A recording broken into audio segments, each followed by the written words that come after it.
اللهم صل وسلم وبارك على سيدنا محمد وعلى آل سيدنا محمد.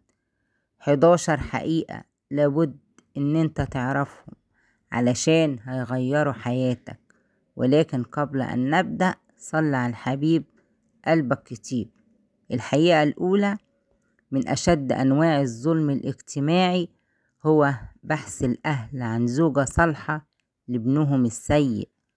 الحقيقة التانية: عندما يتربى المجتمع على العيب قبل الحرام لا تتعجب من رجل لا يصلي ويأمر زوجته بالستر.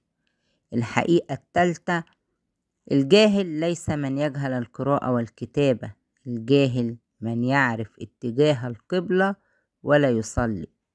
الحقيقة الرابعة: 3 أشياء لا تعود: الكلمة إذا خرجت، والزمن إذا مضى، والثقة إذا ضاعت. الحقيقة الخامسة: الحياة مثل السوق الكبير، تتجول فيه وتأخذ ما يطيب لك من المعروض، ولكن تذكر بأن الحساب أمامك وستدفع ثمن كل شيء أخذته. الحقيقة الستة: بر الوالدين قصة تكتبها أنت ويرويها لك أبنائك.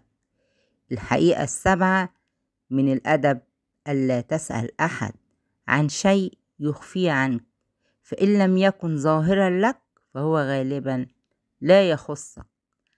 الحقيقة الثامنة: الموت لن ينتظر استقامتك، استقم أنت وانتظر الموت.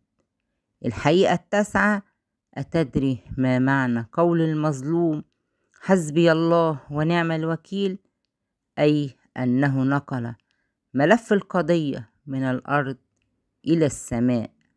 الحقيقة العاشرة: البعض يؤمن بأن العين حق أكثر من إيمانه بأن الله خير الحافظين.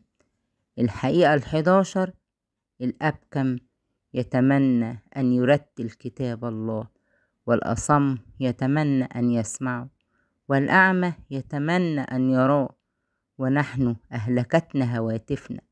تأملوا جيدا، لماذا يختار الميت الصدقة؟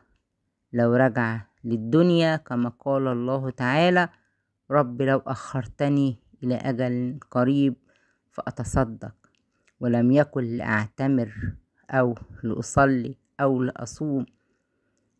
قال أهل العلم: ما ذكر الميت الصدقة إلا لعظيم ما رأى